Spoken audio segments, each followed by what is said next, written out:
Okay, so Hyperdemon isn't exactly spectator friendly, right? Take a look here, you'll see what I mean. See, the visuals are weird, the FOV is nutty, the sound design is oppressive, and the enemies look like they came straight out of an acid-fueled nightmare. As a matter of fact, there's going to be so much LSD-inspired imagery on the screen throughout this video, it might be a good idea for you to keep a bottle of Tums handy, because you're going to need an antacid to counteract it.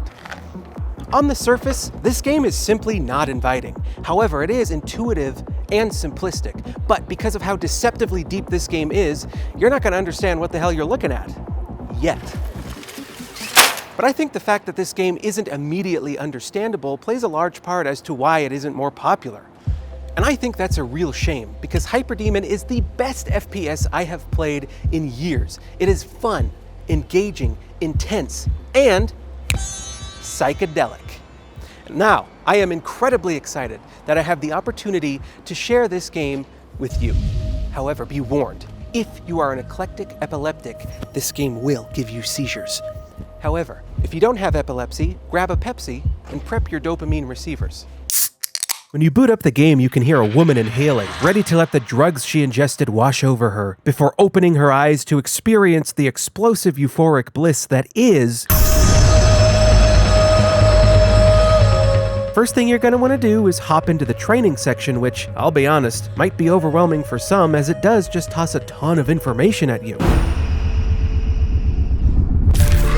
Immediately, you're taught that you can bunny hop, that you can not only double, but triple jump by looking down and launching a shotgun blast of daggers out of your hand to propel you upwards. You can dash by pressing jump again while in midair. You can slide by holding jump as you hit the ground after dashing. Jumping in the air while sliding will maintain your momentum. If you use your dash to dodge an enemy attack when their eyes light up, you will slow down time, which will allow you to catch your breath. Tapping the fire button emits a shotgun blast from your hand, while holding fire will emit a stream of daggers. Then there's the enemies. Up first are the scuttlers, which travel in packs of 3. Do enough damage to them and they'll flip over on their backs in a stun animation, allowing you to finish them off by shooting them or squashing them like the bugs that they are.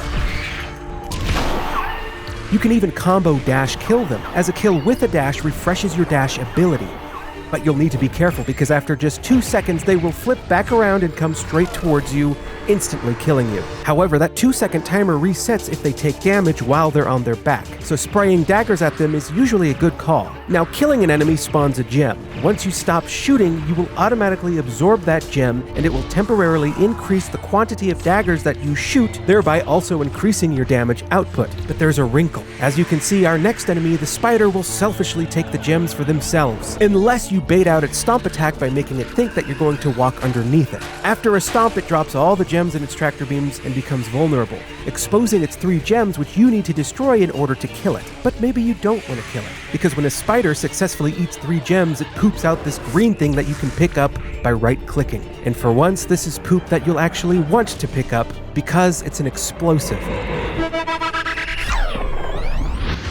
Poop bombs are one of the easiest ways to deal with our next enemy, the serpent, which can only be damaged by shooting it in the heads. If you can, you'll want to destroy all 3 heads at once, because if you only destroy 1 or 2, not only will the remaining head try to whip you with its tail, but the tail attached to the destroyed heads will burrow into the ground and flop around, taking up a bunch of space on the arena, and if you touch their tails, you die. Our final enemy is the spawner, which does exactly what you think it does. It spawns a horde of skulls that follow you with moderate aggression, and if they touch you, you die.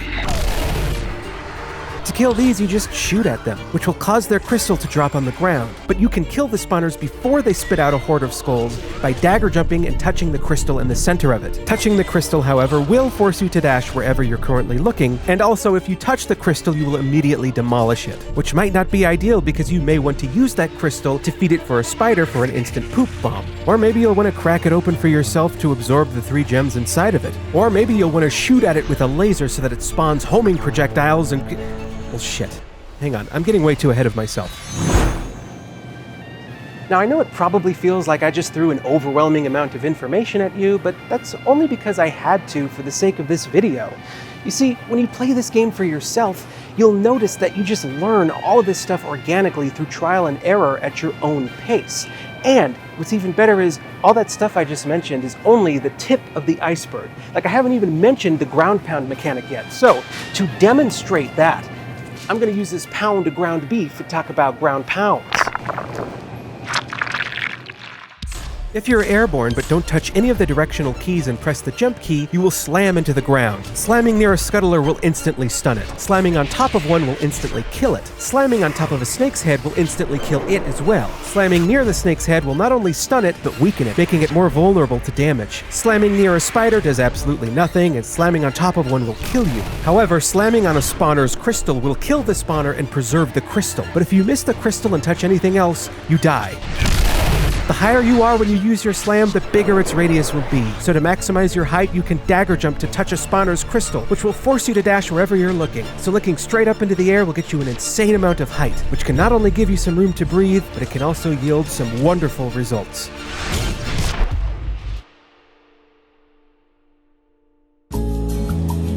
So that's all this game really is. It's 4 enemy types, 1 mini-boss, and a final boss in one flat, dark arena. And I know when I say that out loud, it sounds kind of underwhelming. Yet somehow I've played this game for over 20 hours, and I don't intend to stop anytime soon. Some of you Ubisoft fans out there might be wondering how I've put so many hours into a game that, on the surface, has almost no content. Well, first of all, I haven't even shown you the best part of this game yet. And not only is this game fun, but it is insanely stimulating, while also being remarkably deep. And the sound design is amazing.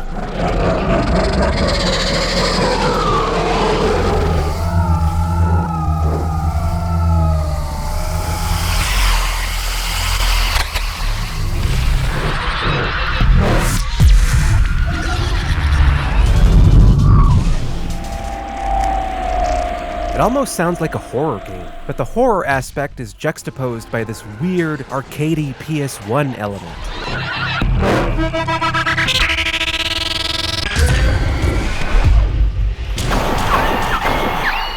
Everything sounds so incredibly unique and oppressive that it instantly just grabs my attention and holds my focus, adding to that flow state that the game wants you to achieve. In fact, it has so much confidence in its sound design that it doesn't even have a soundtrack playing in the background, and it doesn't need one. It manages to be engaging and stimulating through raw gameplay and sound design.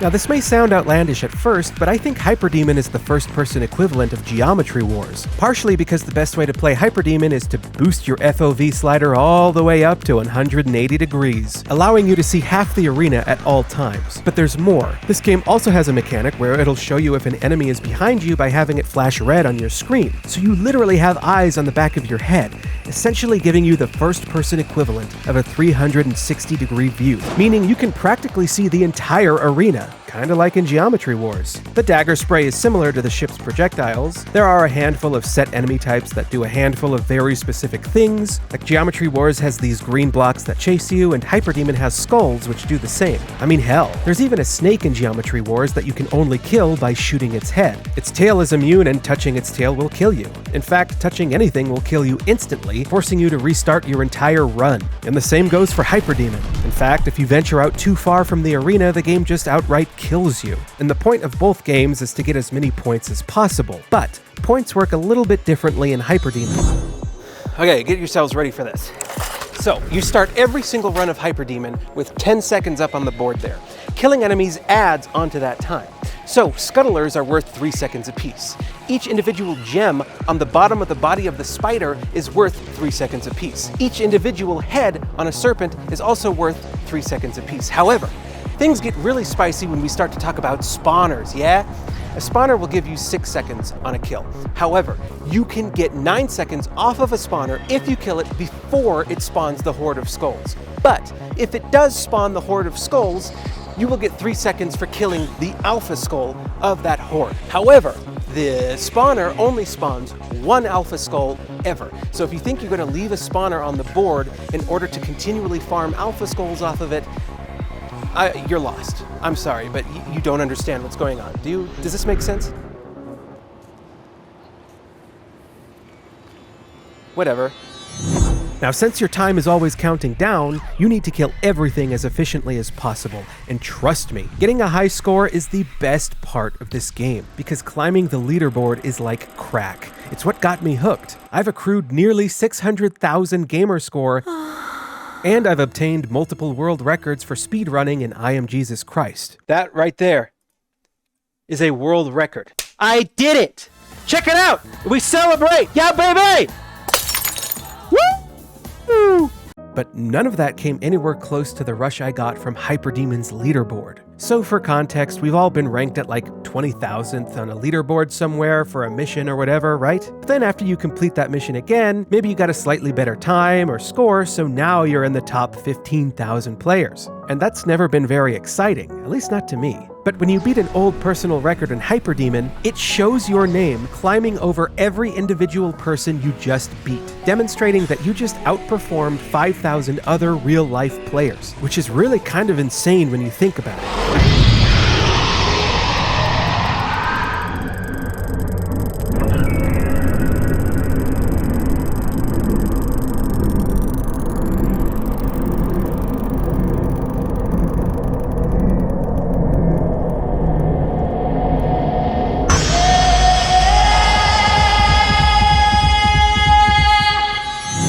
The rush I get from that is only rivaled by the feeling I get when I take my Patreon money to bet it all on these slot machines here and win big.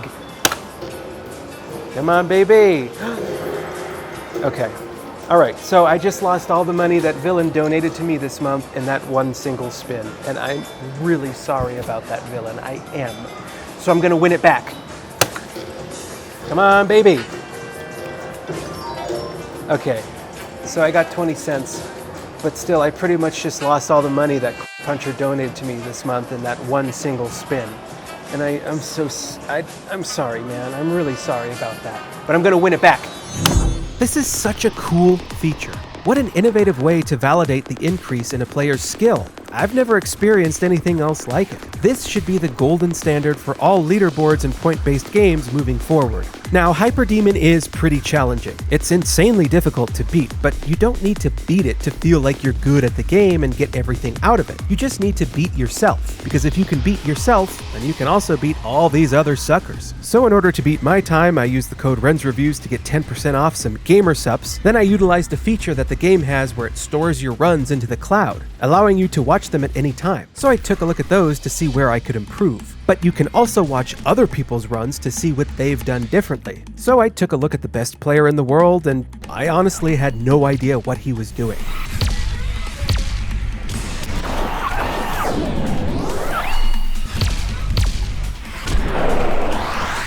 But this clip of the best player in the world made me realize that there was still so much I didn't know about this game. So I kept playing, and I was constantly surprised by how deep this game was. Like, up until now, I had completely ignored the game's laser mechanic, but the laser is such a vital tool.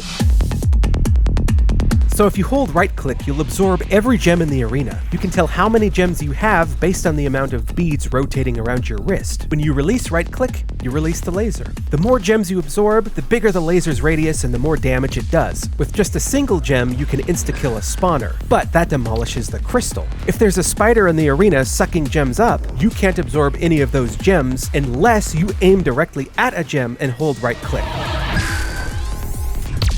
Now, while holding right-click, you can pick up more gems by tapping left-click while aiming at those. You can also ricochet your laser off the ground, which will split it into multiple lasers depending on the amount of gems you've absorbed. 3 gems equals a split of 3 lasers, and you can tell that the lasers have locked onto the enemy when you hear this sound.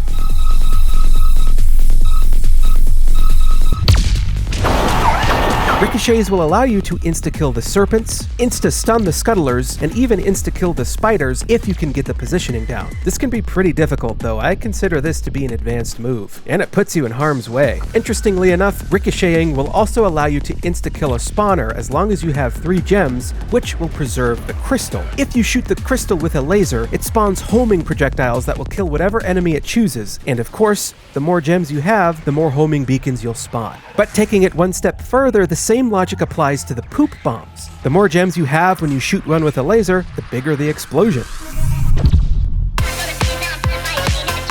Everything in the game is spawn-based, nothing is randomized, and it always starts off exactly the same, with a single spawner. Then once you kill that, you need to deal with a pack of scuttlers and a serpent. Killing the scuttlers or the serpent will spawn the first spider. Killing the spider spawns another spawner.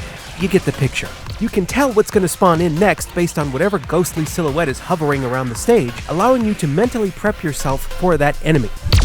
Now, due to the lack of randomization, this may sound like the game would get repetitive relatively quickly, but it doesn't. Thanks to the absurd amount of depth, no 2 runs of Hyperdemon ever feel the same. So it continues like this until you get to the first power-up, and I consider this to be the 25% marker, letting the player know that they are a quarter of the way through the game. You're given the opportunity to grab 2 power-ups in a single run of Hyperdemon. The blue power-up gives you 10 gems, and the orange power-up, which spawns much later, gives you 20. So you'll do a lot of extra damage until the gems run out. But snagging a power-up isn't always so easy. If there are any serpents on the arena, they will rush the power-up and flop their tails around, making it nearly impossible to pick up from the ground. So you'll need to triple dagger jump into the air in order to grab it. But even at this height, their tails are still a threat. So you need to time your dash into the power-up correctly, not to mention you will also need to be quick because the power-up will despawn after a measly 10 seconds.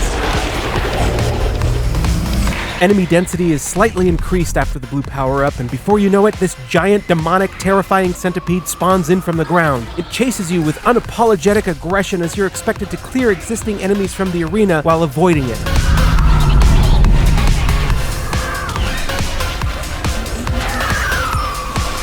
To kill the centipede, you need to destroy each and every one of its vertebrae. Shooting it from the side doesn't work too well. It took me dozens of attempts to learn that the best way to kill it is to face the danger head on and shoot its underbelly. Timing is key here. As you can see, it bobs its head up and down, so you want to get underneath its head as it bobs upwards. But because it tracks you so aggressively, you can't stay underneath it for long, as its head will quickly turn around and kill you. So you need to learn how to bait the centipede's head a second time without even looking at it.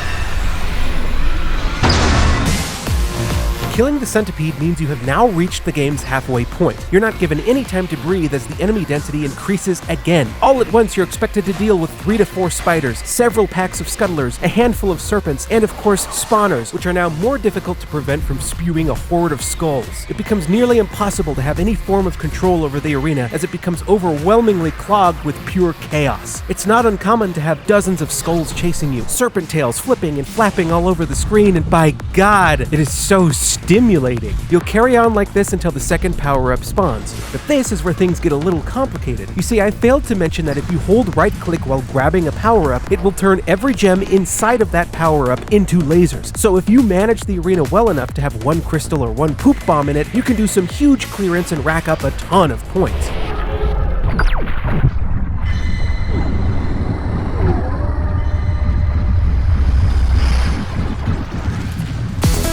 Now, this can be pretty difficult to set up when you're new to the game, but it goes even one step further. You see, once that centipede dies, its head becomes an interactive item. Breaking its head open gives you 10 gems. Shooting its head with a laser causes it to spawn these weird projectiles that do a decent amount of damage and stay on the arena for a pretty long time. So to be as efficient as possible, it's not a bad idea to keep the centipede's head alive until the second power-up spawns so that you can shoot that head with a wristful of 20 gems, summoning a laser storm, which not only adds a decent amount of time to your score, but also gives you a good 10 seconds or so to breathe, as it lasts for a pretty long time. So now what this does is it creates a metagame where you need to make sure that you don't accidentally shoot the head and break it, but you also need to prevent the spiders from absorbing the head and turning it into 3 poop bombs, which just adds even more chaos into the mix as you're constantly juggling, killing enemies, staying alive, and keeping tabs on the head. But again, pulling it off properly is absurdly satisfying.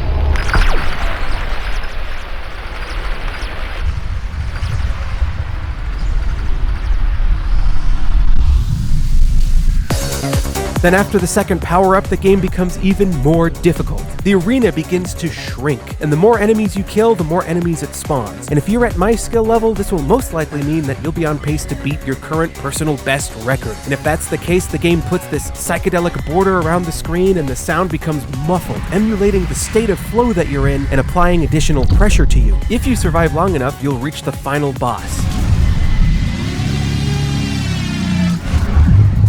spawns above the arena and watches over you for a few moments. After a while, it demolishes whatever enemies are left on the arena, and it pulls you into its gaze. And here is where I generally crumble under the pressure, because there is so much at stake by this point. I'm usually so close to beating my record, and the boss is worth a total of 33 seconds, which is huge. And the way it looks and sounds only adds to that pressure. So to kill it, you need to shoot and break the black orb in the center of it 6 times. And if you're feeling nasty, you can do a 360 kaleidoscope. But each time you break the orb, it sucks you in with more intensity. Dashing backwards and using shotgun daggers to propel you away from it can delay the inevitable, but not for very long.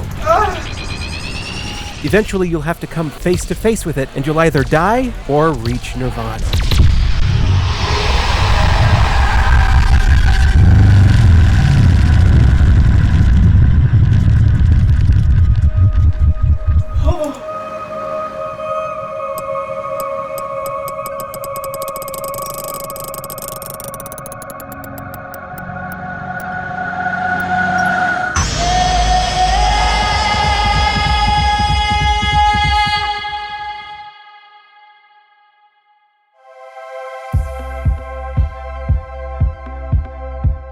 The coolest thing about Hyperdemon is that it doesn't have some kind of tacked-on progression system where you need to level up. It doesn't have loot. There's no battle pass. It just has pure, raw gameplay, which, when we're talking about video games, is really all you need. Now, I'm sure this game looks pretty daunting, but it's worth mentioning that Hyperdemon does have a dynamic, hidden difficulty modifier. So the better you perform, the more enemies it will spawn. And if you're a new player, it goes pretty easy on you at first by significantly lowering the enemy density. And it will also throw you a bone by spawning both power-ups before the centipede spawns to increase your odds of success. What this means, though, is killing the centipede for your very first time shows the game that you're ready for a bigger challenge.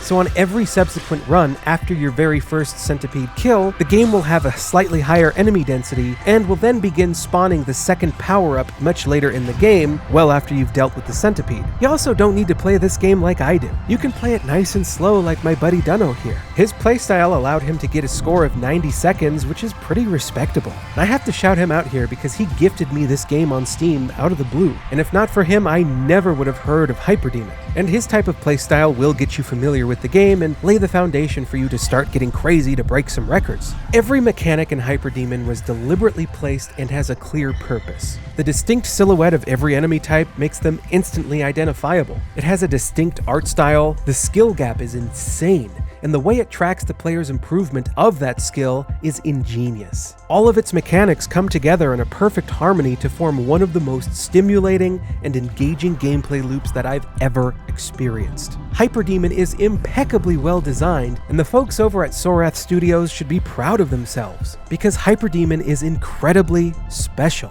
Now, it's probably obvious that I love this game to death, and ordinarily I wouldn't make a video about a game I love, because positive content tends to perform very poorly on this channel. The only 2 exceptions are the Undertale video I did a while back, and the video I made on the Modern Warfare reboot. But that video only performed well because I put a negative spin on the title. So I took a sponsorship from Temu since I was guaranteed a little bit of money regardless of how the video performs. And when I say little bit of money, I mean it. And because Hyperdemon is so obscure, I don't think the YouTube algorithm is going to be very gracious with this video. But doing something like this every now and again will allow me to figure out how to more successfully package positive content to a broader audience. But it will also allow me to share cool stuff with you like Hyperdemon. Even though I'm still a smaller YouTuber, I'm in a position where I can highlight a video game like this, and hopefully it leads to more sales for Hyperdemon. I really want to see this game get the recognition it deserves. I really want to see this game succeed.